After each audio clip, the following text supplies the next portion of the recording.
Welcome to another episode of Low Res with Jess. Joining me today is Lisa D'Amato. She's an American recording artist, fashion model, and TV personality from Los Angeles, California, best known for appearing in Cycle 5 of America's Next Top Model, as well as the All-Star season for Cycle 17.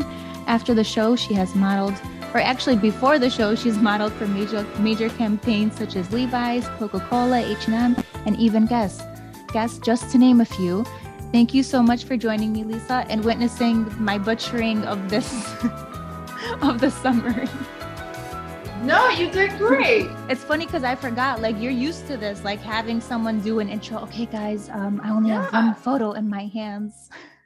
Your personality came out through that. It was great. You know, when somebody does it like so insanely perfect, it comes across fake, you know? So thank you for putting yourself in that. What's interesting is I was talking about this intro before we started, and you mentioned that these are campaigns you did, because I had this as you did these campaigns after the show, but you were doing campaigns and modeling before America's Next Top Model even started. You had the experience that a lot of girls did not have, because a lot of the models, correct me if I'm wrong, come into the show zero experience. So what were your expectations as someone with modeling experience? I thought I was going to kill every single challenge and every photo shoot and every runway challenge, hands down. And the reason is because I had been modeling since I was 12 years old, and I had lived in Milan, New Zealand, Australia, New York already a couple of times. I lived there when I was 15 by myself, in models' apartments. Like, I was if you see my book beforehand, it would make sense. So it's funny you say that, because they told me not to say anything on the show. So I think that a lot of the fandom doesn't know that about me. And I think it was also really easy for them to edit me as like this enemy, because I was always trying to help the girls but then they all turned on me because, you know, they were told that, you know, don't trust your competition, you know? So they're like, oh my God, she's going to try to sabotage us. No. But they didn't even know. Yeah, they were telling the girls all types of crazy things. And, you know, the other girls knew that I had a lot of experience before too. I think that that's also why they were extra intimidated, because then we're entering this competition and I'm doing really well. And so they're like so scared of me.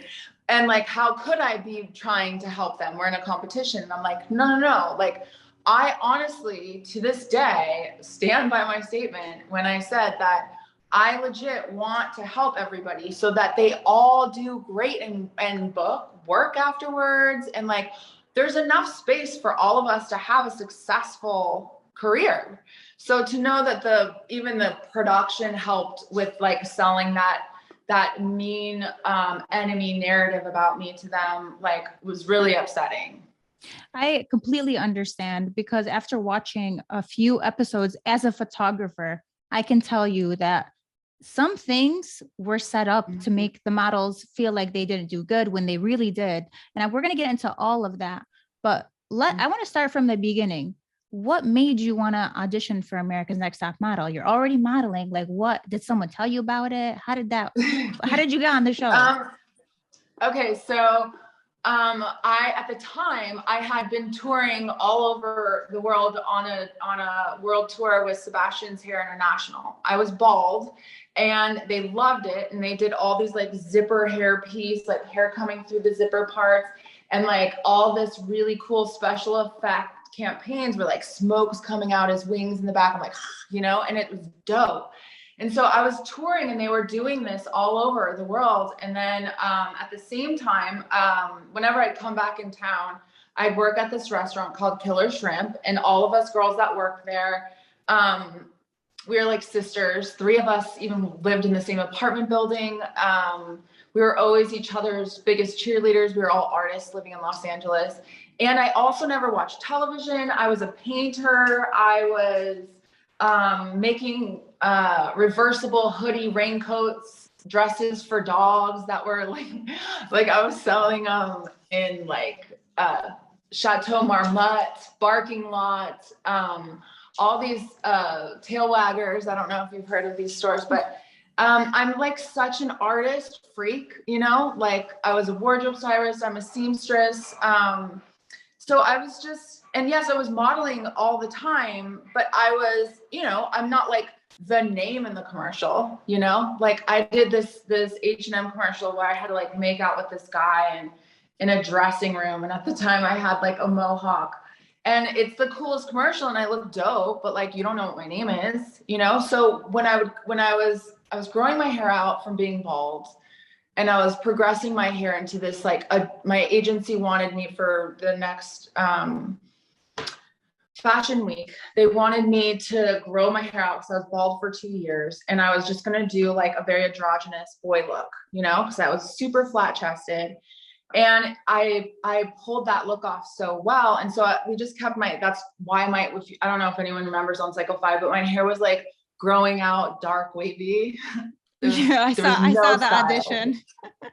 Yeah. Okay. So that was growing out from going on this whole tour doing zipper head creations with Sebastian's.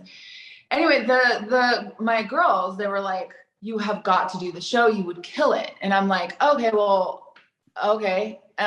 They would tell me more. They're like, just as far as modeling and being a professional, like these girls don't know what they're doing. They're like from, you know, Ohio and like work at Dairy Queen, you know, in like Minnesota somewhere. And so you'd kill it. And I'm like, okay, well, then why would they want me? And they're like, well, my friends were like, you're supposed to be a star, Lisa. Like you are a star, like go on the show, kill it, you know? And then I was like, well, tell me more about it. And and this is us like in between waiting tables, you know, at this restaurant as well. And they're like, well, the girls get in a lot of fights in the house. And I was like, that sounds horrible, but that's like the way models apartments are, you know, because I had already done models apartments. So what they're telling me is basically something I already know about. And so I remember I watched the end of Cycle 4. It was Naima who won, and she had such a cool look. And I loved that she seemed so cool, and I loved her look. And I saw the end, like when she won.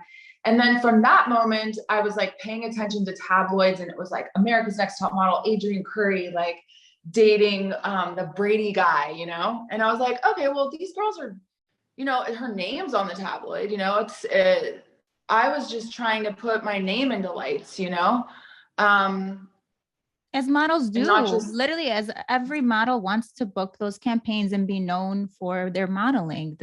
Yeah. I mean, it's something, you know, going into modeling my whole life, I did that as a way to escape and get into entertainment. Like I've always wanted to be an actress and music and be a performer, you know, I always wanted to do it all. And so even when I went on Cycle 5, I had already been to Playhouse West training for 2 years. I had already trained at Stella Adler, you know, like as far as acting, I was doing all the commercial workshops. That's why I was booking commercials, you know? So I was doing great, but like nobody knew me by name. So you have all of this experience and you want to make more of a name for yourself, as you were saying. So what happens when you walk into this audition? Walk us through the process. I want to visualize this. Okay. So what happened was the girls from the restaurant and me, we all filled out like this huge form. There's probably like 36 pages. It was a lot of stuff. What, 36 pages? It was like, was it an NDA or it wasn't an NDA? Was it, or was it a contract? It wasn't any contracts yet. It was, you know, Christina printed it all out and then brought it to work. And then on a Saturday night in between tables, we would all like answer a question, you know, like at the bar. So it was, my paperwork was in like 4 different handwriting, 4 different pen colors, you know, like it was insane. And then my friend Christina Iwerdash, she came to my apartment and she's like, I just need to film a tape for you. So I didn't do any of this. Like all my friends did this. She came to my house and she's like, you know, Lisa, like be on, you know? And so I was like, I know how to be on, you know, I've been in this business. So I just put on a bathing suit. I was like, these are my paintings. These are my dog sweaters that I've made, all with these, you know? I was being super sassy.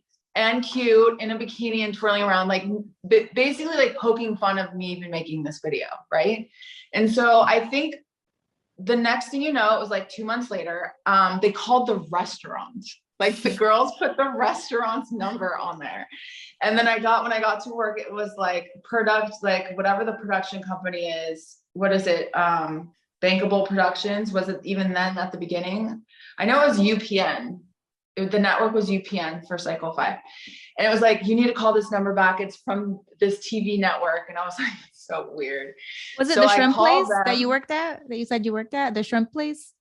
I think that the girls thought that if they called my cell phone, I wouldn't answer or pay attention. So they made sure that it went through like. So they're like, hello, yeah, shrimp lovers. Productions like, yeah, this is for TV. You know, like, can you leave this message with Lisa? It's so funny. And so like, then it was like, can we see you in person? And so we got the address, and it was like on a Saturday, and I worked like that Saturday morning at the restaurant. And so they're like, oh, Lisa, just go after work. It's like from 2:30 to 4. I go, and there's this huge line at this studio that's literally walking distance from the restaurant, by the way. It was like a whole block. That's where where they wanted to see me in person. So I didn't walk though, I still drove. And then I went into the lot, the studio lot, because it was like at a stage. And there was girls around the whole freaking stage. And I was like, hell no. So I went right to the door, and it was Ebony, who was on Cycle 5, the black girl, the beautiful, like, I love Ebony. She was right at the front, and I was like, I cannot wait in this line. Can I stand in here with you? She was like, yeah, girl. She was like, hell yeah. And you're beautiful. She like was giving me compliments the moment I stepped up to her. It was the sweetest thing in the whole entire world. I was like, is this girl crazy? Like, why is she being so nice? She was the sweetest thing ever. Let me go in. And like, when the door opened with the guy, I was like, can you just tell them that Lisa D'Amato is here, because they told me to come from an audition tape. Because I think all those girls were there that hadn't been seen or anything. So they called me right in.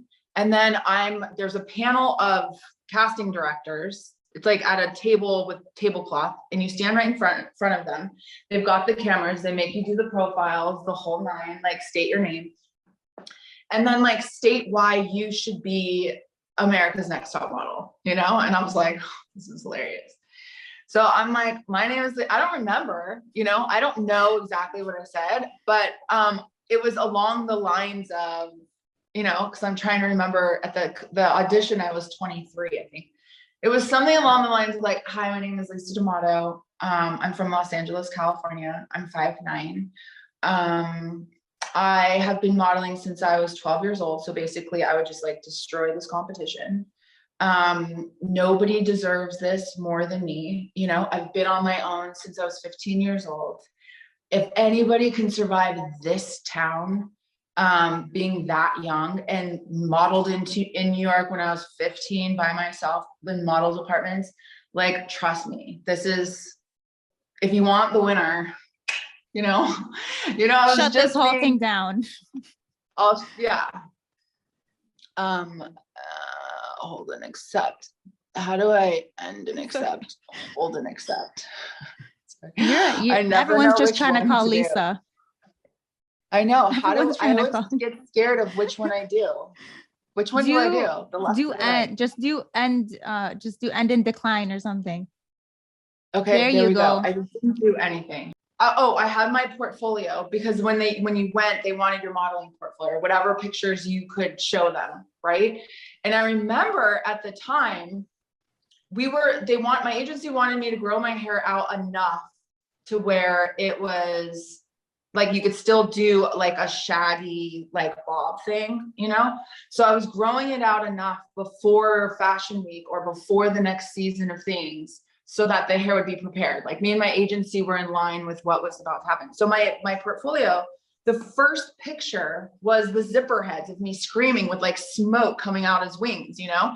And I'm sure they were like, what the fuck? This bitch is gnarly. Like, the first picture is like, have you seen this picture? No, I want to see it. The zipper heads. Okay, it's on my TikTok. It's on the front of my TikTok. It's amazing. These pictures are some of my most favorite pictures with Sebastian.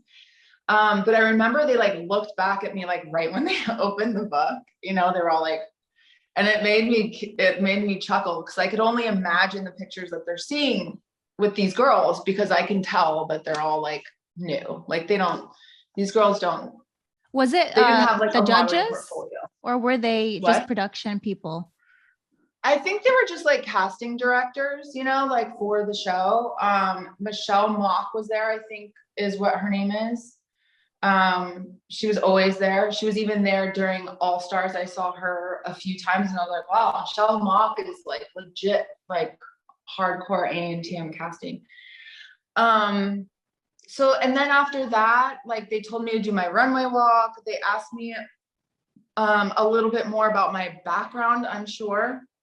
And I can't tell you exactly what I said. I'm sure I gave them more personal information than I should have, because I thought that this was a modeling competition and they just wanted to feel out my grit. I didn't think that in any way that they would, you know, use it against me to torture me. But yeah, I'm sure I did. I'll be honest. Are you referring to the psych evaluations that you talked about? No, before? that's not even yet. No, What? I just meant like standing in front of them. Yeah, this is before, this is like after this casting thing where I walked to the stage. This is still the stage part. Like all I'm saying is when I was still standing right in front of them at the table, they probably asked me more personal questions that I probably told them, not like going in crazy, but being like, you know, they would ask at times like, and I can't say specifically this one, but they would say things like, have you ever been in an abusive relationship before? Or, you know, and I would say no, but I was like, you know, my mom was abusive, you know, I might have said things like that, not like gone full blown into anything. But I wasn't going to waste my time. Like if I'm now standing in front of them, I'm going to give them, I want to show them that like I'm supposed to be here, you know, and like if anyone's gonna win this shit, it's going to be me, you know. So wait, I'm sorry to interrupt, but they sure, yeah, you got it. I thought they asked you these personal questions just as in the audition process before you're even chosen. Yeah, I definitely wouldn't put it past them that early on, because I do remember telling them a little bit about my background and like, you know, being on my own since I was 15 and like, to sell myself, but I can't 100% say exactly what they said, but do I feel in my gut and heart and intuition that they did at that stage? Yes. But like, as far as like remembering it feeling intrusive, yes. So you do the audition and you're selected for the show. So what happens after that? Is it like they give you a date where you have to show up somewhere and then you go into the house? No, you get told from that point, you get called and then they say, you're going into the next process of auditioning. So then they had us all, they flew people out, and that's like the top, I don't know, 60, top 72 or something.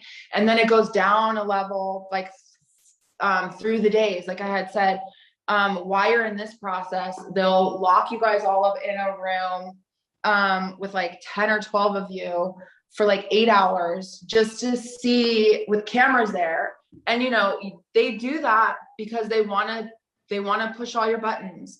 They want to see what you do under stress. It's like stress testing you. You know, making sure that there's snacks. They aren't like trying to starve you, but like, you know, it's like Chips Ahoy and like Doritos. So like real meals, they'll wait a little longer, you know, just to like get you aggravated enough. And we're there, and we know that basically like if we just sit there, then we're not going to get casted. So then you start like just having interesting, weird conversations with other girls. And then sometimes it gets nasty, you know? I remember for me in casting, I didn't know what the hell to do. It was so bizarre for me. But there was this pageant girl named Cassandra, and she kept being so perfect in her, like while she was sitting there and talking about how her pageants are everything and how she's like super trained and da da da da. And so I just decided to go in on her because I had to. It was too funny. Like I was like, so is this how you do the wave? Is it elbow, elbow, wrist, wrist? And she's like, actually, you know? And so I remember in casting at that specific time that I chose to pick on Cassandra a little bit. Because that's the only thing that interests me to do. It's a weird thing to even remember and talk about. But and then it goes down to like 33 after you do like runway challenges and photo shoot challenges and stuff like that, interviews with Tyra. And in that time, I'm thinking it's like 2 weeks or like a week and a half that you're staying in this hotel during this period that they're filming. You do a cycle evaluation for an entire day, like 8 to 10 hours, sitting there with 1,000 questions that are multiple choice. Things like, do you hear voices? And then the A would be sometimes, B would be no, C would be no, the voices hear me, you know? And so then they'll these questions are insane. And then they'll reword the question a different way, like 50 questions deep. And it'll be like, do the voices hear you? Do you, you know, in your head? And then I'll be like, no. And then it will, you know, it's just to trigger your brain, I guess. And another one that I thought was funny is people were like, well, if you told them anything traumatic about your life, then that's why they chose to pick you or to use your trauma against you. And I'm like, actually, they know your character from your psychological evaluations regardless. Because a lot of the questions will be like, if there's somebody that's getting hurt in front of you, are you A, going to walk away, it's none of my business, B, stand up for that person, C, tell somebody else, you know? And so they already know like exactly how you're going to react to stressful situations anyway. So they already know how to pin you against other girls because they like, of course I'm going to fight with Bianca, you know, from Cycle. I don't even fucking know original Cycle, but do you see what I mean? They create these storylines based on your answers, like the evil one or the one that's lost. They always say, oh, we don't even know who you are. So that's one of my theories, actually. Again, these are like my conspiracy theories. It's so interesting that you are telling like this psych test. Is it written or is there someone talking to you? Exactly. I try to tell everybody, whoever's willing to listen, to like go to Antm, like any season of Antm's like bitches page, and just like go give her a cyber hug, because that is the girl that is potentially, I want to say, like the biggest star. And I'm not saying that for me, but like in history, like watching all the episodes, like the bitches are so good. Like Melrose, Cycle 6. I love Melrose. They gave her a bad edit for no reason. They were so mean to her for no reason. She's the bitch. That's why they know this. She did so good. She was a great, like she'd be modeling. I'm like, oh my God, she's killing it. They'd be like, you did terrible. Or like, you were a diva. I'm like, you made her a diva? Come on. Also, the reason why they express to us that these psychological evaluations are so important is because they are then going to put you into the public arena of the United States at the time. Like, I just thought it was going to play one season on American television. They want to make sure that they're releasing you in your own safe space so you can handle it. And also so it's safe during filming so you don't have a breakdown, because the whole entire 2 months, they are putting you under the pressure cooker. Like it's psychological torture that whole 2 months. And even if they are being kind to you, like a lot of the girls had a really amazing experience on the show. You know, like Laura Kirkpatrick from the short season. I don't remember what season that was, but you know, she had a wonderful experience. So when I come out and tell mine, they get offended, like if I'm trying to get attention. And I'm like, whoa, like you're allowed to have your experience, but I'm allowed to have mine, you know? So when other girls come out about their stories and then get mad at each other for expressing them, that makes me so sad, because everyone's allowed to have their own journey with this and not stand. Because even with like fighting for social justice over the course of these last 2 years, like, because people see me as a bitch still, like in their subconscious, they then think that I'm doing social justice for all the wrong reasons. And I'm like, this is so painful that this is happening because still of this show, you know, it's like this echo chamber that I could like never escape.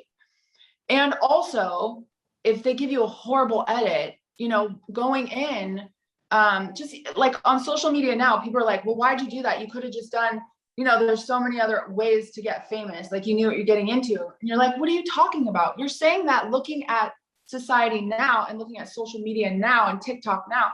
Back then, there was like 13 channels that people watched on television. There wasn't like crazy YouTube. Like, I had a MySpace page. You know what I mean? Like, it wasn't just like, it wasn't like this whole, I'm like, what are you talking about? If you wanted to be like big time famous, you went on you tried to get on TV, you know, like that's what it was, or get booked in a movie or whatever. So yeah, it was a different time, but like, yeah, I just really want, everyone to be kind to each other and the process, because it is never not traumatizing for me going online. Like, it just is what it is. And so for me coming out and speaking the truth and like telling everybody my side, now that it's like almost everyone's willing to hear it, or at least I'm netting some of the fandom who are willing to listen, which is, if it's so warm and fuzzy feeling, I love it. It's important, you know, it's important. People can't be treated like this. And you know what you said, and I watched one of the videos you posted on TikTok. I think that this goes even beyond America's Next Top Model, because models in the real world still deal with people hanging things over their head. Like, oh, these photographers will like take nude pictures of them and then be like, if you don't want to cooperate, or if you speak up, hey, I'm going to release these. Or they're kind of coerced into doing things, or they're made to feel uncomfortable. So I think what you like, the message that I got was much more like beyond America's Next Top Model. It happens in the real world, real industry, and also with other reality shows. It's become a formula that gets followed, you know, like another misconception too that I'd love to just mention, because there's other girl stories that are very similar to mine who are also the bitch, right? Is that something that I signed up to do, I thought was going to air one season in the United States. There's 194 countries. It repeats in 180 countries. Syndication on repeat forever. That's the whole entire planet. And people are trying to tell me how to feel about my trauma. My trauma is a totally separate thing. And then the weaponized trauma on repeat on the entire planet forever. Nobody can tell me how to feel, not even any other Antmer. Do you know what I mean? Yeah, you guys all have your own unique experiences. And as I've seen, and as people have seen, you guys get your own edit. You mentioned the villain edit. People have been getting the villain edit, the nice girl edit, the favorite edit. I'm sure that being on the show, every single model has had their own version of like what they went through. And I think that these are all valid. They're not invalid. I think that the show should be held responsible, and you guys should, but I understand why you guys don't share your stories as much. You know, you mentioned the NDAs, and I've heard that a lot of girls are like worried or scared to speak out, which, you know, I understand that. Yeah, it's not just the contract, it's also they know what this echo chamber feels like. And so they even see if anybody says anything, even just me, like they're like, oh crap, I'm done, I ain't touching that, you know. I get destroyed, you know. And the thing that I think hurts the most is that some of the other girls that know this experience to an extent also play in to discredit my experience by calling me crazy, just for also to get into the attention of the social media. I'm like, what do you have to do with any of this? You know, it's sad, and it makes me see a lot of the pain that they must feel in other ways, that me coming out reminds them that they can't face whatever they're dealing with, you know? So it just goes to show you that like we're all going through pain. And I just decided that now that everyone's kind of trying, like listening a little bit more, you know, to what I'd love to get off my shoulders. It's me at least trying to take a fighting step in having a more ethical and truthful relationship with the America's Next Top Model fandom specifically, because they are so strong and united. And the saddest thing is the most of them have no idea what they even watched or what was happening or anything. And they just believe like what was being, like these people swear to God that I'm a devil, you know? And I'm like, that is wild. You know, I have two beautiful boys, two businesses, a beautiful husband. And they just come after me, you know, like with death threats, like wanting to kill me. And I'm like, if you only knew that you have such blinders on. Like, I'm trying to tell you guys, like, I'm not the bad guy you've been sold, you know? It's wild. And it's painful for me, you know? So if I can even just change the mind of even 10%, then that makes it more mentally healthy for me online. Like at least I'm cutting it down a little bit. Watching the show, as I used to watch it when I was younger too, and this is before I became a photographer, which I see it in a totally different lens now.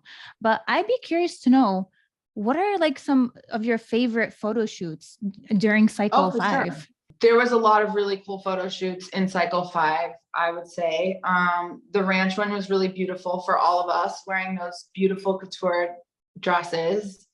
The wardrobe, yeah, was beautiful. I think what they put in on Nick Pace was like so stunning. And then obviously the superhero photo shoot, like flying on I don't know what we'd even call them, zip lines. That was so fun. I love that so much. And then I really enjoyed The Secret, the whole entire like press junket, that whole day of like going into this TV host, like late night interview type scenario, doing the photo shoot, doing the commercial. I was like living in heaven. And I had a horrible night the night before. That was when I was like crying on the phone to my boyfriend. I was like having a nervous breakdown because I wanted to tell him what they were doing to me, but I couldn't because of the contracts. So I was like having, anyway, I got it out. Obviously, I must have purged a lot of the frustration that night because I was walking on air during that whole thing. And I was like, I found my power again. And I was like, this situation is not going to make me fail at what I am so good at. So I held my chin up high. I wasn't going to say my secret to anybody.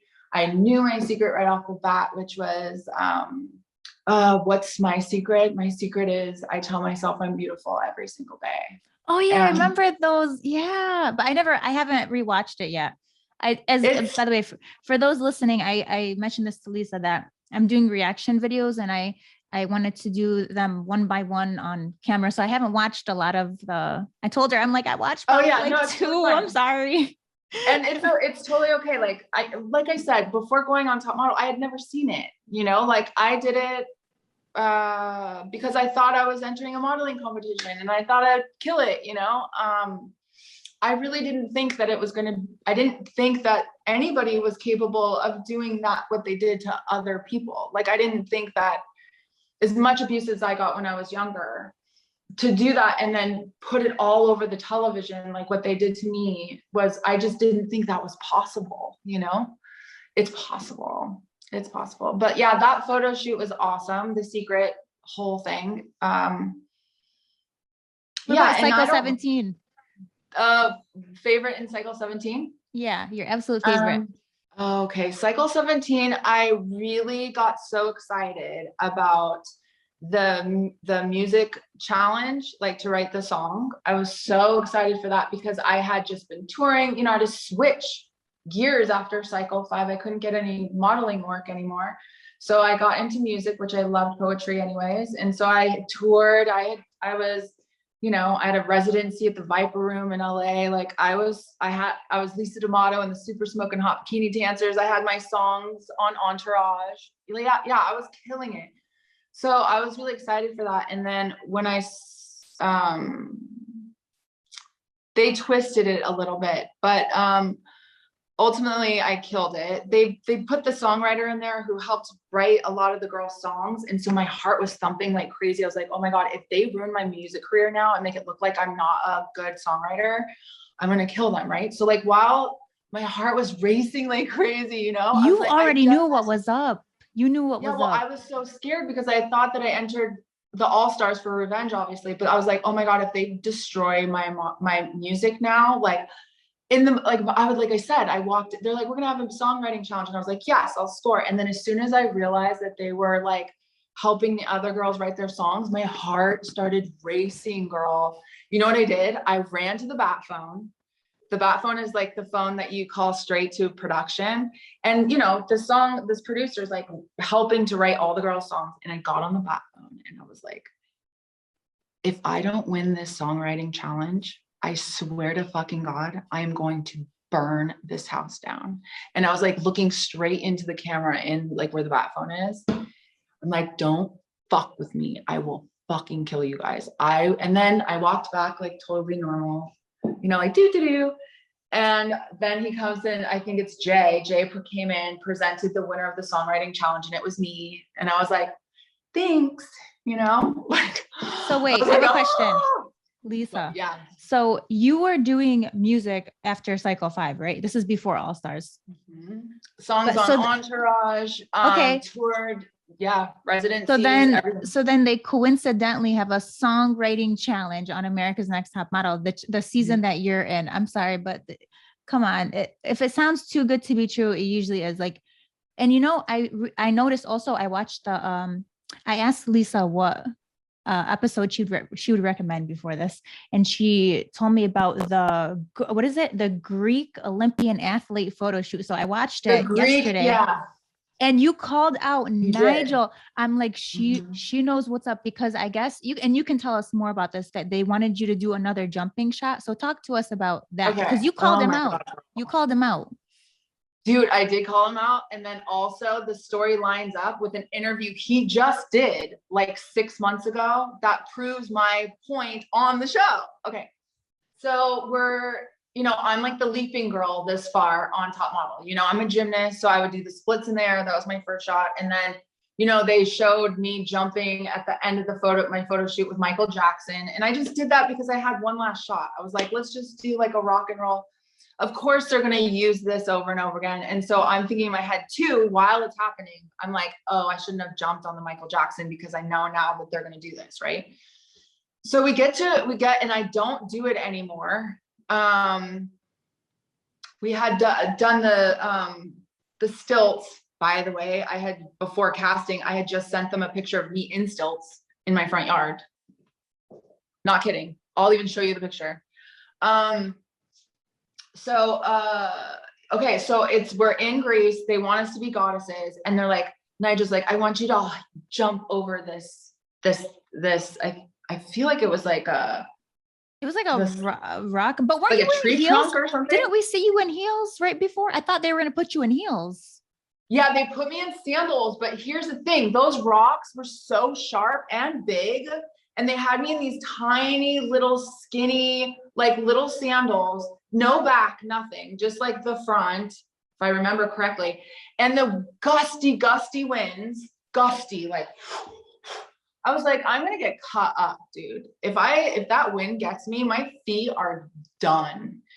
And so I'm trying to also get out of it. I'm trying to work it to where it's like, not just speaking the obvious. And, obviously like I can call out the elephant in the room, and be like, oh, you guys are just going to make me jump again. You guys saw that on the show, right? You saw me just getting to the point.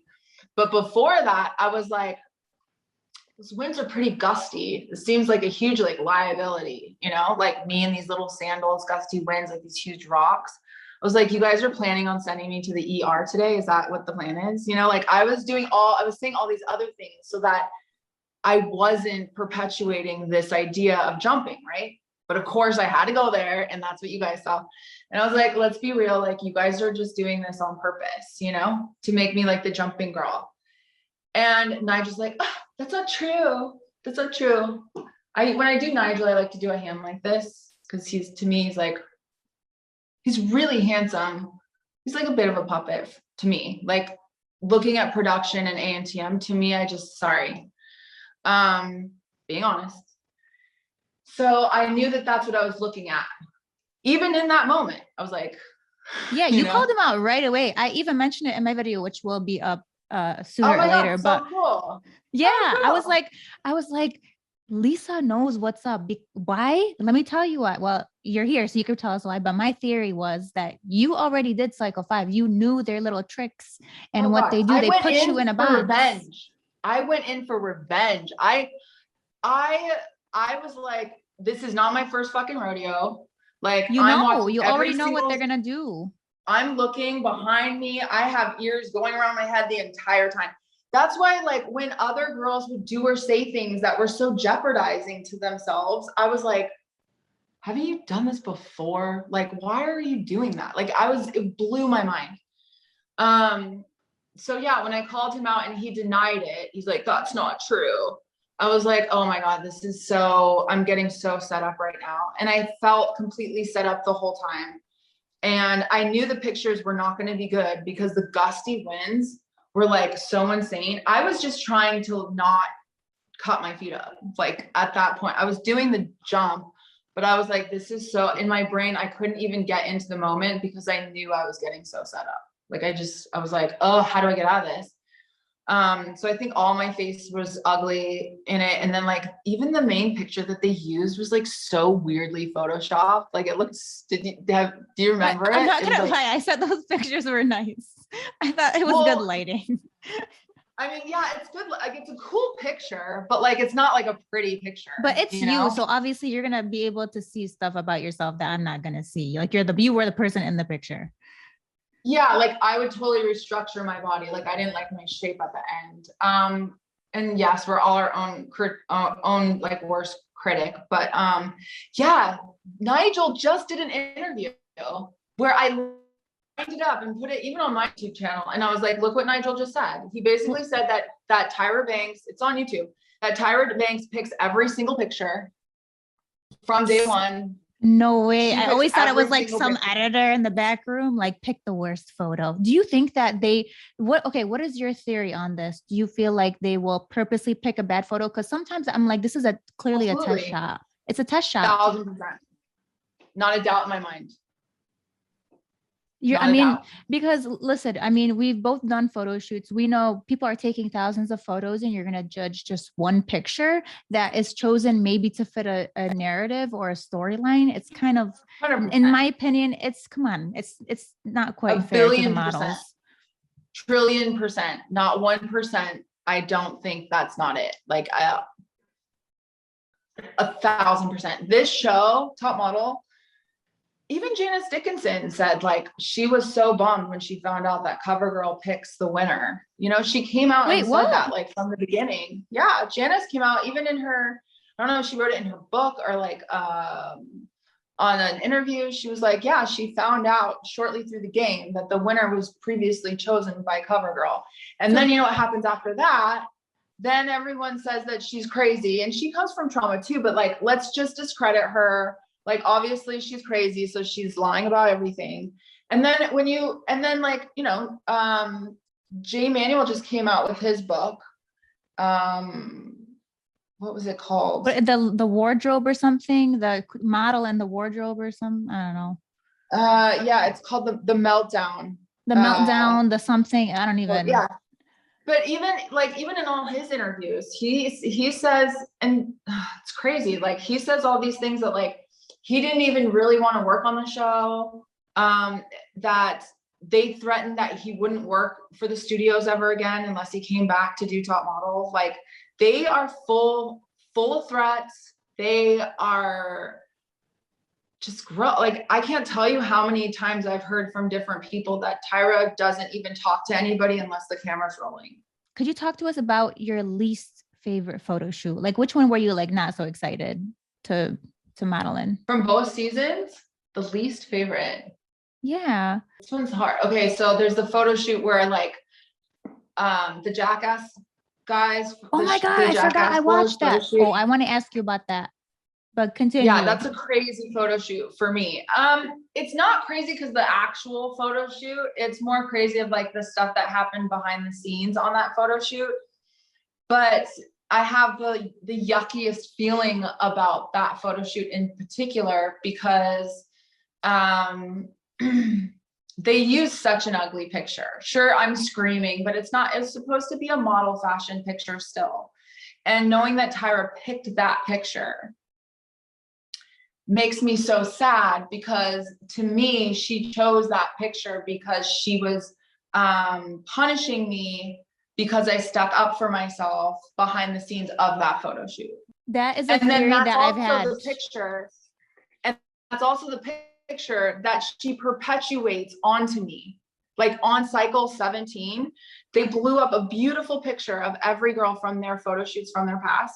That's the one that they blew up of me. They know what they're doing. You know, I'm like, be fair, oh, they play dirty. They play dirty. To be fair, that photo shoot was just a bust from the get-go. I did not like that photo shoot at all. I don't think that there's any way you guys could have made it fashion. You guys did the best you could. I think you did a great job. You interacted with them really well. You got into character. So I think you did a great job with that photo shoot. But like the concept, how are you? First of all, did you even use that in your portfolio? Like it's not going in the book. Let's be real here. No. You don't use it's not going in the book. You don't use any of the pictures from Top Model afterwards. But people ask like why? Really beautiful. What? People are always asking me, why can't the model talk to us a little bit about that? When you finished with Antm, what were the pictures you ended up in your portfolio? The ones that you take afterwards away from the show. So none of the pictures. The reason is because the fashion industry is super fickle, and I'm not gonna lie, like they're very elitist, right? So coming off of this like reality show that's on UPN or whatever network, in modeling in general, you're supposed to be like a blank canvas, right? So when you do, it's great if you're a supermodel and you're past that, but that's a whole nother situation. I feel like the industry has changed so much just because of social media. But you're supposed to not bring attention to yourself. You're supposed to bring attention to the clothes and the fashion. So when you then put like America's Next Top Model in your portfolio, even though it's the most beautiful shot, it also depends on what energy you're bringing that designer. And if regardless or not, like this is now who you're a part of. So the last thing you want to do is trigger any type of sidetracking emotion to a show that is in a way like just a publicity stunt on themselves, on the industry, on like whatever. So it's sad that it ended up like that, you know. I think that that's sad. But they were more focused on the entertainment part of it rather than it being owning the integrity of the fashion industry. But a lot of models have come out to say that after the show, they have trouble finding a job. They have trouble getting signed to agencies. What was your experience like after the show on cycle 5? My agency did not want me back. They still loved me to death, but it was more the way that they worded it was, we put so much work and effort into you, like getting you all ready for the next season, all the photo shoots, to get you with all these photographers, to set up your book. It's all a lot of work. And that's the passion of it. Like they aren't getting paid to rebuild your book and all that. So when I wanted to come back after the show, they knew the vibe of reality show models, right? Because it had been out for a few seasons. And I wouldn't have done it. Like I said, like modeling wasn't my number one forever in my projected future at the time. Like I wanted to go more into like, who is Lisa D'Amato? Not just like a blank canvas walking down a runway and nobody knows my name. So I knew that I knew my agency was going to be upset And so I just kind of, what agency? I went with like LA Models after that. Oh yeah, LA and Models. They're a good yeah, agency. they're a great agency. And it just it was just like a problem. Like the way that they edited me on Top Model, I would go to my commercial auditions, and I realized like a lot of the same casting directors weren't calling me. It was all new ones, because now my face was associated with this alcoholic bitch persona. And so like now I'm not going to be doing the smiley face, clean bathroom shot for Crest. I wasn't going to be doing Palms commercials. And so it just, it cut my modeling career into just being edgy, just being outspoken. I always did catalog. I made good money doing catalog, and now I'm just doing, I think I got, booked for like editorials for, 4-6 page spreads, but wasn't paying, but it was really cool. And you're with photographers. And I'm like, this is really annoying. It was sad, it made me really sad, because what I had dreamed to do, even with commercials and whatever, like I went to put my name into lights a little bit, progress. So I could like also help. I love doing charitable things. Like, I wanted to do great things with children when I was successful, those were dreams. So to know that like going on the show, people knew my name, but only with dirt on it, it like broke my heart. And so I just started changing the directions of what I do, because they can try to take my image away, my integrity, but you can't take my talent. Since you went from Cycle 5 and then you joined All Stars, what was the biggest difference? Well, you know what? I'm just gonna tell you something. I understand why you went from Cycle 5 to All Stars. I mean, I think we can all relate to this on some level. We've all been in a situation where someone does us wrong and we want to prove something to them, and we want to rewrite the narrative, rewrite the story. Mm-hmm. So I understand why you would want to do All Stars. You can just be like, you know what? Yeah, you guys played me the first time, but guess what? I'm going to come back. I'm going to show you guys, like, you're not going to play me. And I noticed you did do that by speaking out against, you did call out Nigel when he said, when he tried to get you to do the jumping this. So you were very aware, and you're like, I'm not going to get played this time. So I do understand why you went back to All Stars. Thank you for understanding. I do. I really do understand, because I've been in those situations before. But what would you say is the biggest difference between Cycle 5 and All Stars? Was it kind of the same, like, production experience? Totally different production experience, in the sense that like they didn't weaponize my trauma per se, like they did in interviews on Cycle 5. And like I said, I went in for revenge and redemption, and because I knew that they couldn't hurt me, the way they did on Cycle 5, because I'd had so much therapy and I found love, and I had switched careers and I was doing well, and but they still found their ways. Look, you're going in with experience this time from Cycle 5. You know what they're capable of. For reality TV. Yeah, we can see it in All Stars. You're aware of certain things that they're going to do. And also, okay, I also want to get your opinion on my other conspiracy theory. I feel like if the girls speak up to any capacity, like for instance, Angelique called out Nigel because I don't even, and again, I don't know the context too much, but she called him out during panel because he told her to do something for a commercial, and then she ended up doing it. And then they're like, why did you do that? And then Angelique's like, well, Nigel, I just want to call you out. You told me to do this. And then she ended up in the bottom too. Do you think this is a way, like this is something that they do often to kind of keep girls in line? Like, has it happened to you? Yeah, of course. I definitely, I've heard this theory that the fandom has, that if anybody speaks out or lashes out against them, that they then punish you with bad pictures or saying mean things on camera, all that. Absolutely, 100%. Wow. And saying mean things on camera, that's so interesting. Did you ever question, did you have a moment of clarity on Cycle 5 where you're like, wait a second, things are not adding up here? Did you ever have a moment of questioning? The whole time. What was what was like the first moment where you're like, okay, something's not right here?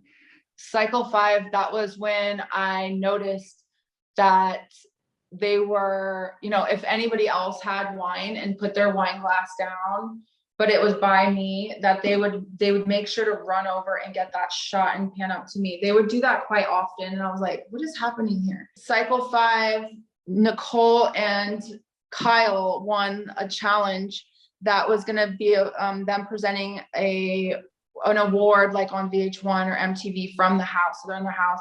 I'm helping them pick the clothes to wear for this challenge or whatever.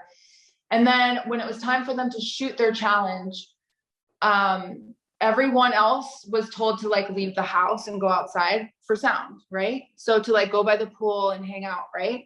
And then they're like, Lisa, you stay in here. And I was like, I wanted to go lay out. Like I thought I was off, right? So I was like, what? And they're like, just stay in here and like encourage the girls. Like you just help them pick their outfits out. They were wearing my clothes that I just put them in for this challenge. And they're like, they want you to be here and encourage them. And so I was like, okay, well, I'm a nice person. So I was like, sure, you know?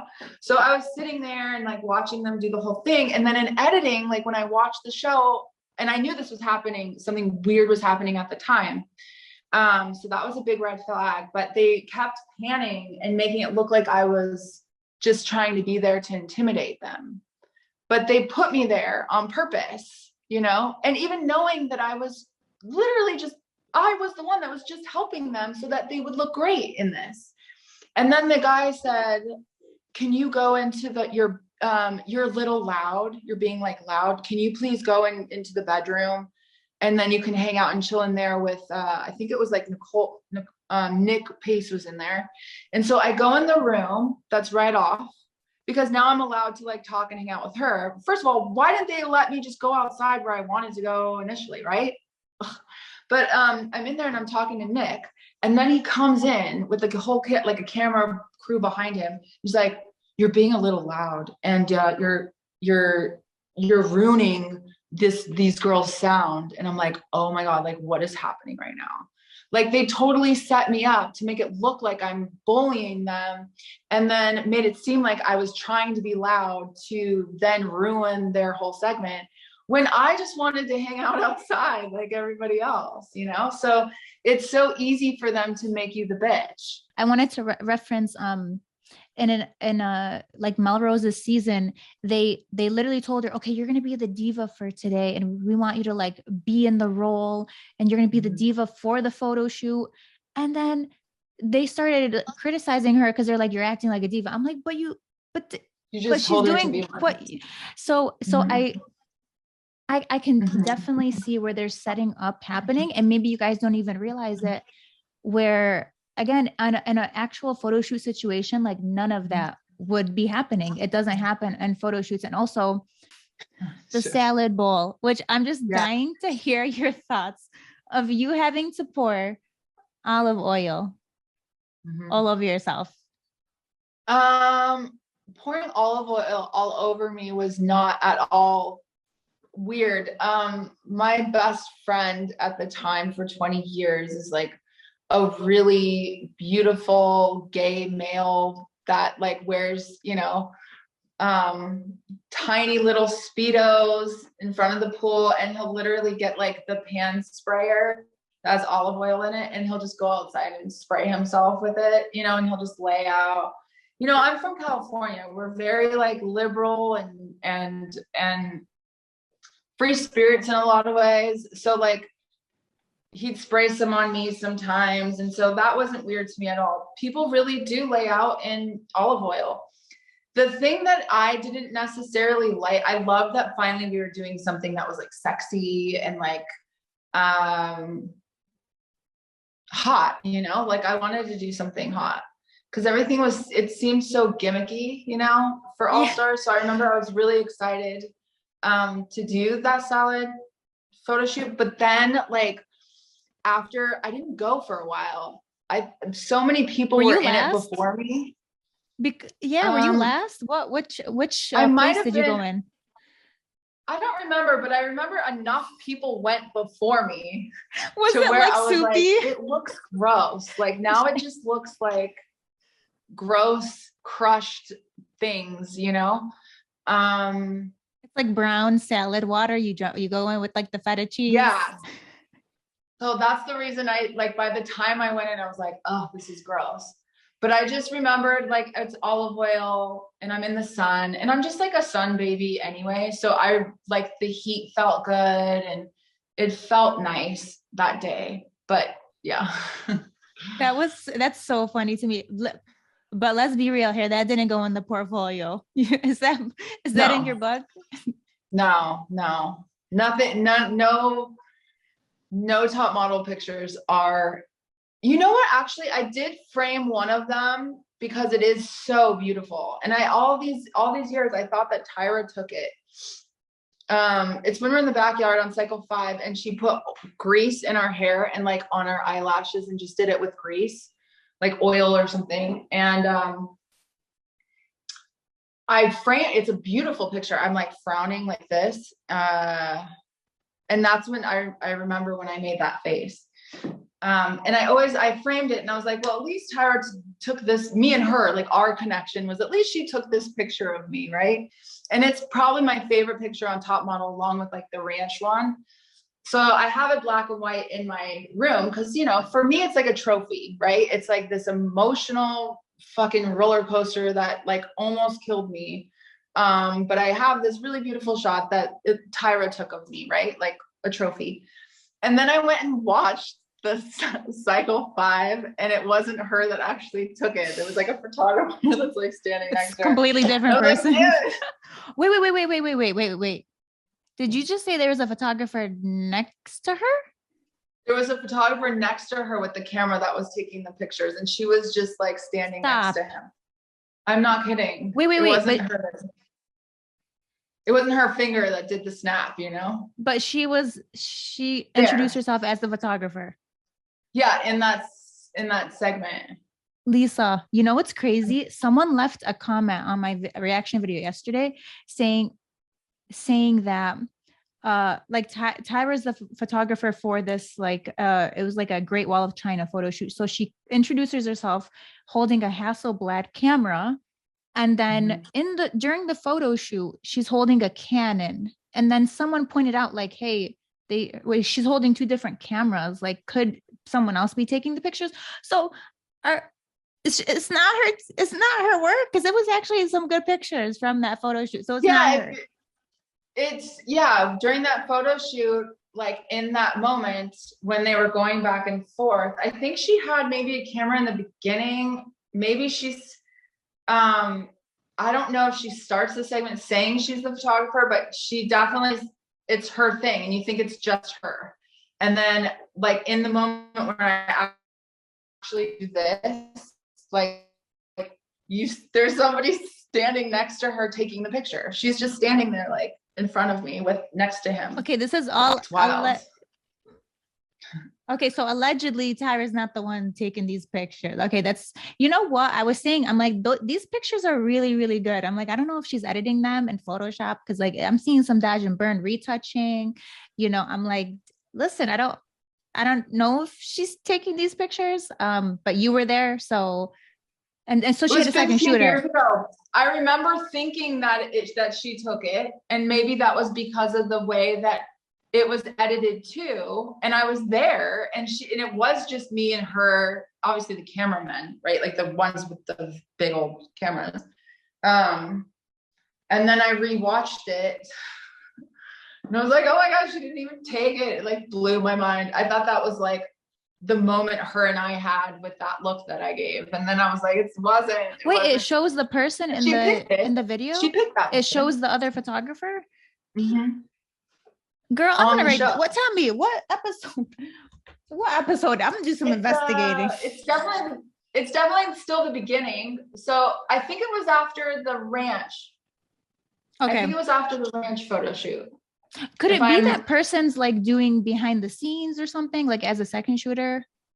Maybe. But that's the only person that's in the frame that could be the photographer.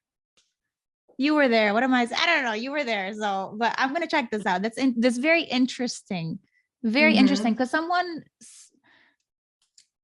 I know. I'm just interesting saying, stuff. It's wild. How was Tyra as a photographer though? Was she giving good direction? Because it seems like as a model, she has that experience that she knows how to direct. Yeah. I mean, there's a lot of things. it's sad because I don't think that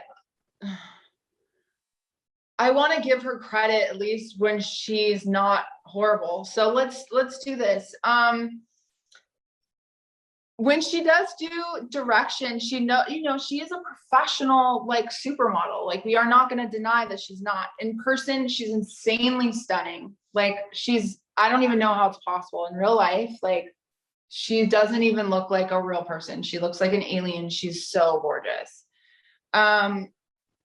And she knows what she's doing. So when she's talking about like, the way that hair should go, and she moves things around on girls' bodies, pulls their shirt down, whatever, I think she does a really great job. She is an amazing poser. She knows what she's doing. She knows her angles. She tells the girls to learn their angles. So she says all the right things in those respects, but does it come along with a lot of backlash? And even when I was on Cycle 5, like it is so cutthroat that the real industry is that cutthroat. On the show, when you actually get to hear what they say, when the girls are like, they're so mean about it. I'm like, at least in real life, going to casting, you just hear no, you don't hear why, because they don't want to hurt anybody's feelings. Sometimes you'll hear why, but barely. So I remember on Cycle 5, I was like, it's actually kind of cool that you get to hear what they actually think, like, because you're going to hear all the no's anyway. So why not find out? So I had a different outlook on that part, just because I was already very aware and schooled from the industry. In retrospect, looking back on Cycle 5, do I think they went way too far and were super cruel? Yeah. And it makes me also think back then when I watched it, like, why didn't I think that part was also like way too cruel? Is it because I was also just so used to things being so cutthroat all the time for me in my life? I don't know. When you're in a situation, sometimes you can't see what's happening presently. Mm-hmm. So when I'm watching these episodes back, again, a lot of my close friends are models. Okay. It really breaks my heart to see how a lot of you guys were treated and manipulated at that. Again, we have judges telling these girls, oh, we don't know who you are. Oh, you're doing a terrible job. It's just like negative feedback. Were there actual moments where you felt like, okay, this is a great photo shoot, I'm getting good feedback? Like, how were the photographer interactions as a professional model? Like, was it what you're used to as a model, or was it like they were being, was it like really negative just for the show, do you feel like? Yeah, I think, okay, so here's a good example. Okay. Going back to the Jackass photo shoot. I hate to do this, but this is the reason. I just remember this specifically. When I was actually doing that photo shoot, the photographer was like blown away. She was like, oh my God, you're so good. Like so many, like you're so, in the moment, and it comes across supernatural, blah, blah, blah. And then when we went into panel and they presented that horrible shot, which I know that they were punishing me on purpose. Like I knew that. And then that photographer in panel was like, da, da, da, da, da, and she like negative things to say. And I was like, oh, she's just going along with this narrative. But like the whole time I was shooting with her, she was only saying, like, I had blown her away. Yeah. So that was super annoying. So what was the daily photo shoot situation like? Okay, like you have a photo shoot for America's Next Top Model. You arrive on set. Is it a whole day thing? And how long do you actually shoot for as a model? Yeah, it's a whole day. Like they're real photo shoots. They have a amazing fashion most of the time. And if there's a lot of girls, then yeah, it'll take all day. Sometimes we didn't leave till like so late. We did a photo shoot that was on motorcycles. It was Nene Leakes from Desperate Housewives of Georgia. Like they gave us what like is this concept? What is this concept? I don't know. So I was like, what is going on here? But that photo shoot, like we got home so late and we started so early. How long did you shoot for? Like how long did you specifically? Oh, like my part? Yeah. Maybe like 20 minutes. That's it. Really? maybe even less than that, like 10. Like it's not long at all. Like you get one shot to like go down this, it was down Hollywood Boulevard. Like they made it so we could drive down Hollywood Boulevard, and it was on it was rigged on a trailer, and the motorcycle's on there with the guy, so no one's actually driving. Like not the person that's in the shot with me. And yeah, you just like go down the road and that's it. And then they drop you off and you go back in. Like you don't get like a ton of opportunity to, and that's another thing too. I never got a lot of time for any photo shoot. That's what I figured. That's what because I was watching the Greek Olympian one, and he shows you guys what to do right before. So like, do you guys even know what's happening? Do you guys even know the concept before? There's a lot of things that's like super messed up. There's some girls, they'll shoot them forever. And then that also makes you realize that this is all like a lot of girls get different amounts of time to actually shoot. Okay. Yes. No. See, I didn't know that. True. That is true. 100%. And that's when you start realizing, okay, this is crazy. Like they aren't leaving until she gets an amazing shot. And you're like, this is fucked up. Yeah. That's why so interesting. That when you go to panel, that's why when you go to panel, you already know who's set up to do well, because you can tell how much time and energy they put on their outfit, on their makeup, on their photo shoot, Yeah, you make a really, really good point, because on the Greek Olympian shoot, one of the girls had like all the pictures were amazing, by the way. But one of the photos, I was like, it looks like they didn't even put any effort into this. Like the lighting's not great. It looks like someone's thumb is in the lens. So could it be that this is like set up? Mm-hmm. How interesting. How interesting. Because now that you told us about the disqualification, that the winner's already chosen, they would have to kind of like every person would be disqualified. Yeah. How was panel like, by the way? Like, what's that like I think one of the contestants said that it's like in the house. What is? Like panel, like judging? Is it like once every week? How does that work? Oh no, panel's not at the house. Panel is at a stage in the Valley. You guys file in, and then like, how is it? Are the judges just sitting there, or do you guys they just walk torture? Panel is torture. It looks like it. So you have to get up really fucking early in the morning. You get your like bag ready of whatever you're going to want during the day.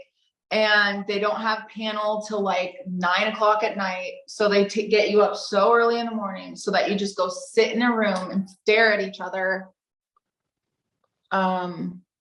Just so you stare at each other and wonder and talk about who you think did bad, and if you think you do bad, and just so that you can like, it's putting you under the pressure cooker. And then after you've been sitting in there for 8 hours talking about and worrying about if you're going home, then they do panel. And panel is it the interviews before, or is it just you guys? The interviews are at the house. The interviews are at the house. Yeah. So before panel, you guys, they just have you sitting in a room with each other. Yeah, for a whole 8 hours, just staring at each other. Just fold up chairs. Mm-hmm. What do you guys do? You guys just sit there? You argue about like who thinks, like if you don't say anything. I remember all the girls got so mad at me because all the girls were saying how they thought they were going home.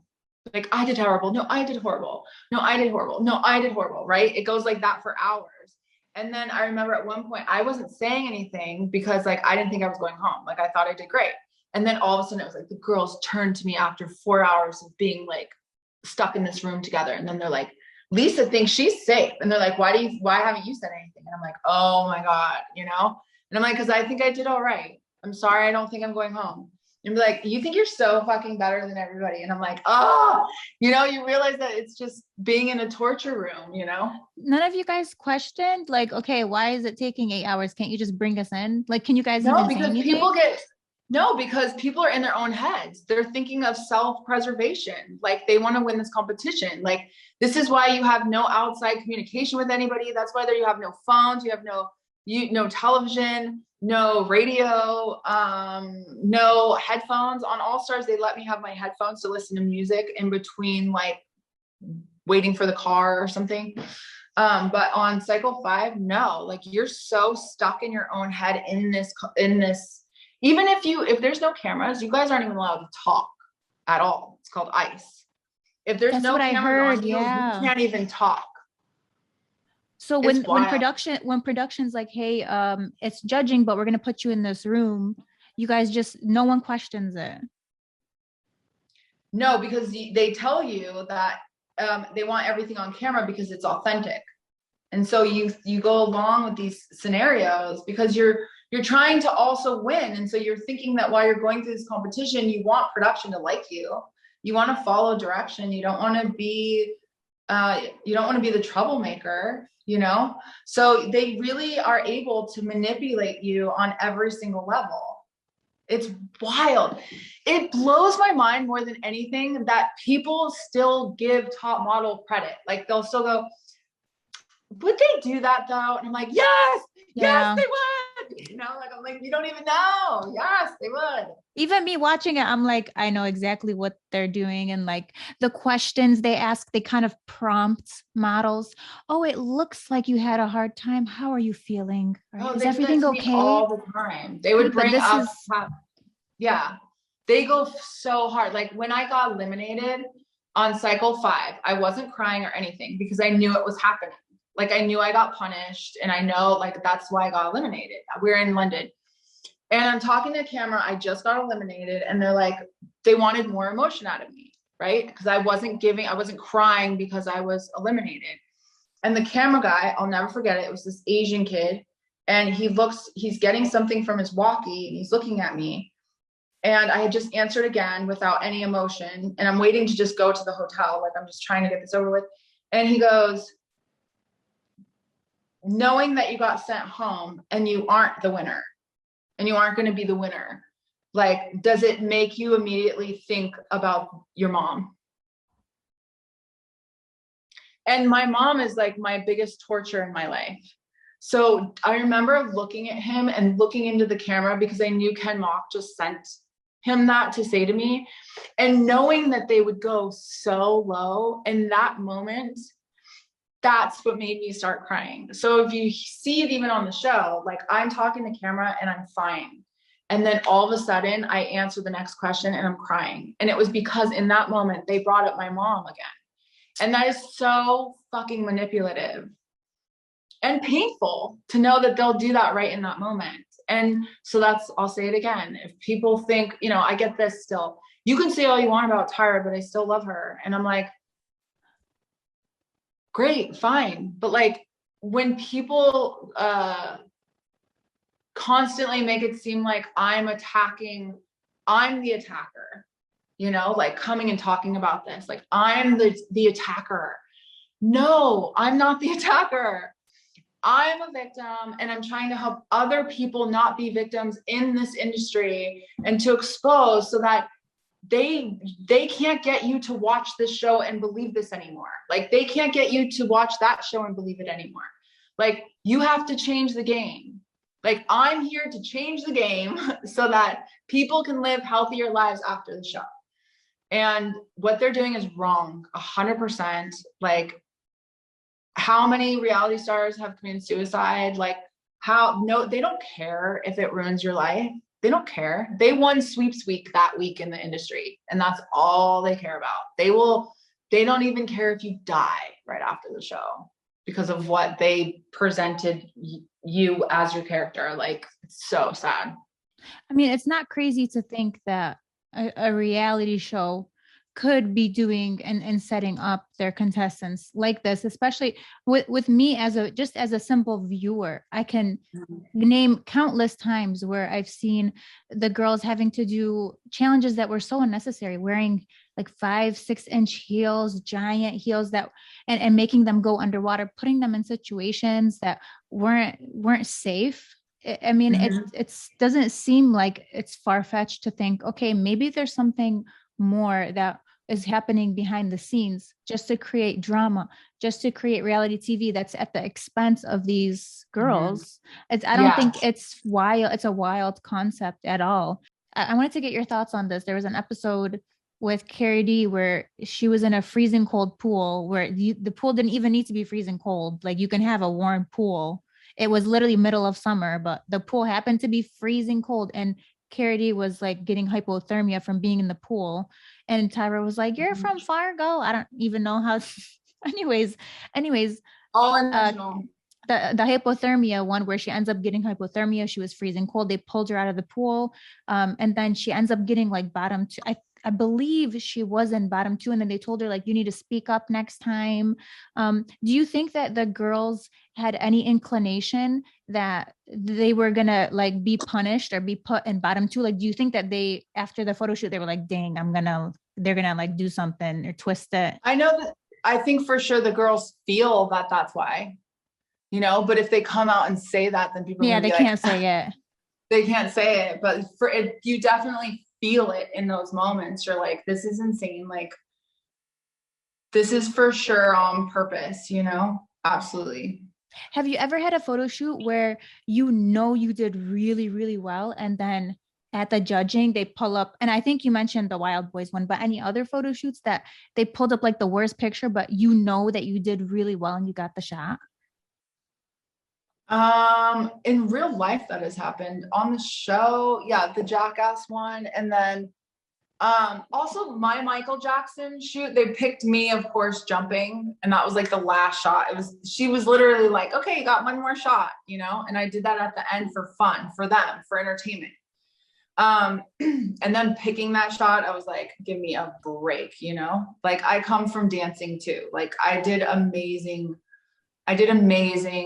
moves in front of that camera besides the jumping shot, you know, and then them to say that like, that's not the way Michael Jackson jumped. Like, why did you jump like that? I'm like, that, I wanted to say like that picture wasn't even part of the photo shoot to me, you know, like all of the other last 5-10 minutes was.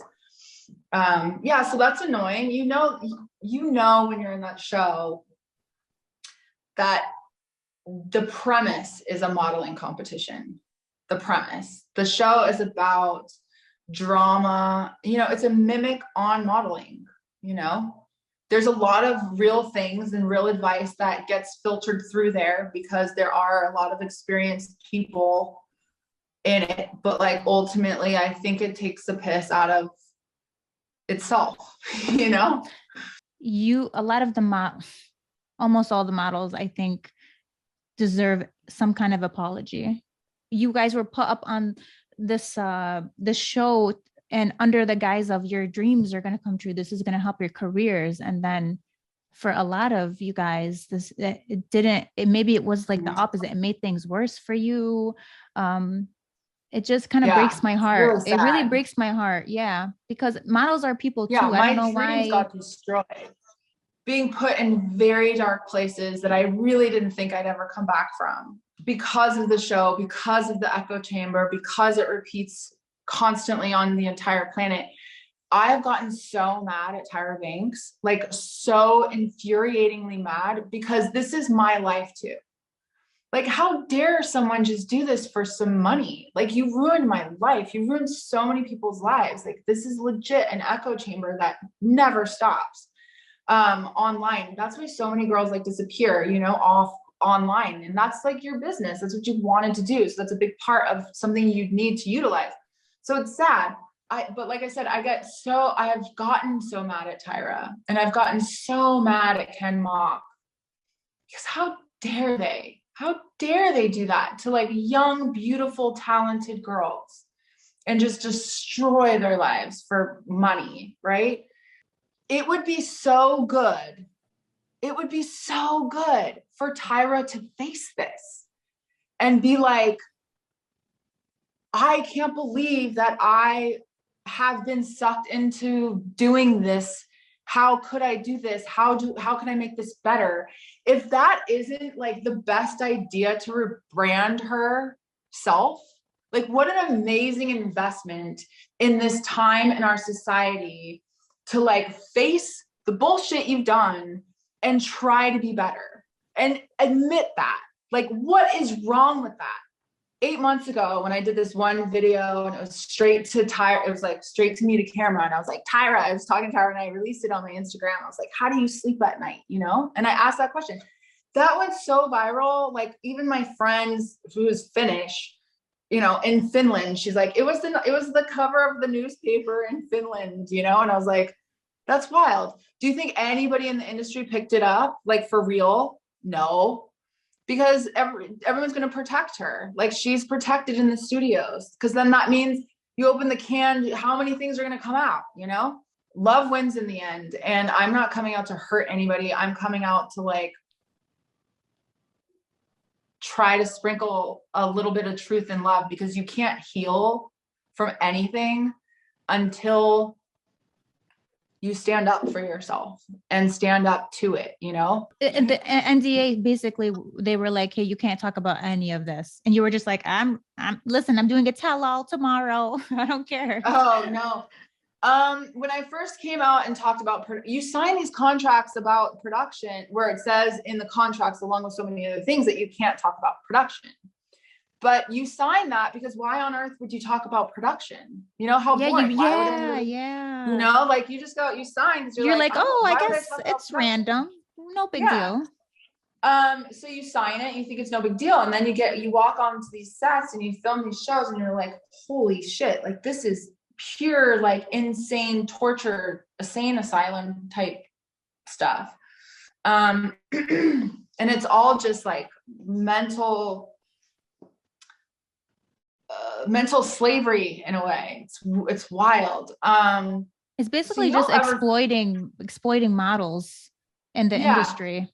I'd like to end with this. If anybody thinks that I'm lying, or anybody who comes out about something negative about a show that gave us a platform, right? Like, for what cost? Anything that is so mentally devastating.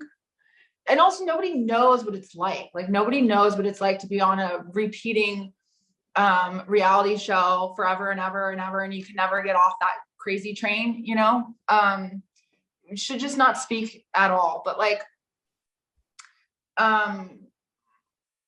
we aren't mad because we didn't win. We didn't come out because we're trying to hurt anybody. We aren't coming out because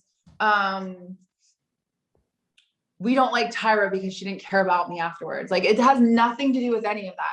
It's just wrong. Like, and we are allowed to speak about it. And anybody who is against anybody else that has even been on the same experience shouldn't stand in each other's way, because you don't know what each one went through.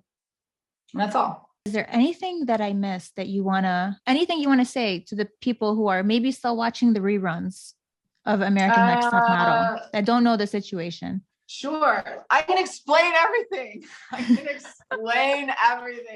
You have 30 seconds, Lisa, go. Because everyone's always like, oh yeah, you keep saying, like, online, this is what I've gotten for 15 years. It's like, you keep saying that you're, like, a nice person, but you are not. There's so many times that you're just such a bitch on the show. And I'm like, oh, I could literally explain every single, even in the very beginning, this first episode, it's like, we were doing a superhero shoot and they're like, the first line that they have coming out of me during a photo shoot was, I don't think anyone will do better than me, and of course. And I did say that, and I still own that. In fact, I'll still own it to this day, forever. Anybody who goes on that show, I will kill it. But what I said was, I don't think anyone will do better than me, because nobody's had as much experience as me. That's what I said. And they just use that. There's nothing wrong with being confident too. Like, it's not a bad thing for a female to be confident. It was 15 years ago as a white woman on television. They didn't want no white woman being super like, confident. Confidence, never heard of her. Not allowed. So funny. Thank you so much for this interview. It's so great and refreshing. Absolutely. Is that your son? How cute. Yeah, here, Duxel, come here. Look how cute he is, my little lover of love. Hello. He's nice. He's so cute. I would show you my cat, but she ran away. I'm sorry. Do you like cats? Yeah. You know her name is Pipsy? Cool. My friend Christina has a cat named Elliot. Oh, I love that name. Yeah, no, thank you so much for listening, hearing me, offering your platform for me. If anyone wants to hear very specific stories. Follow my TikTok, Lisa_D'Amato. Yeah, Instagram, I was about to ask you, where can we find you on social media?